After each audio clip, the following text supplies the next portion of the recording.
ஜப்பான்ல கிறிஸ்மஸ் வந்தா மில்லியன் பேர் என்ன சாப்பிடுவாங்க தெரியுமா? கேஎஃப்சி. ஆமா, ஃபுல் ஃபேமிலியா கென்டக்கி ஃப்ரைட் சிக்கன் தான் ஆர்டர் பண்ணுவாங்க. இவ்ளோ லெவலுக்கு போயிருக்கு.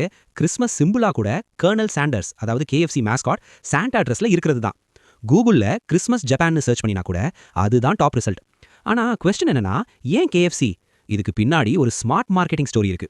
ஒரு டைம்ல ஜப்பான்ல ஃபர்ஸ்ட் கேஎஃப்சி ஸ்டோர் மேனேஜர் ஒரு விஷயம் கேட்கிறாரு. சில டூரிஸ்ட்ஸ் பேசிக்கிட்டு இருந்தாங்க, கிறிஸ்மஸ்க்கு டர்க்கி சாப்பிட முடியல, ஜப்பான்ல அது ட்ரெடிஷன் இல்லைன்னு. அதை கேட்ட உடனே அவருக்கு ஒரு ஐடியா வந்துச்சு. நாமே ஒரு நியூ ட்ரெடிஷன் கிரியேட் பண்ணலாமே, டர்க்கிக்கு பதிலா கேஎஃப்சி வச்சா எப்படி இருக்கும்?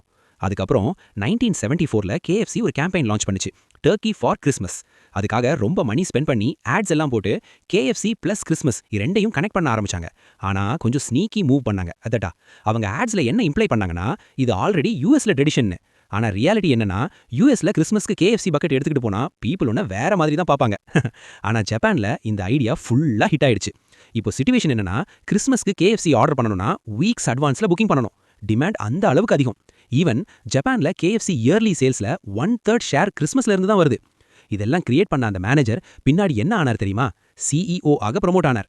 இதுதான் ஒரு சிம்பிள் ஐடியா எப்படி ஒரு கண்ட்ரியோட ட்ரெடிஷனா மாறுச்சுன்னு ஸ்டோரி.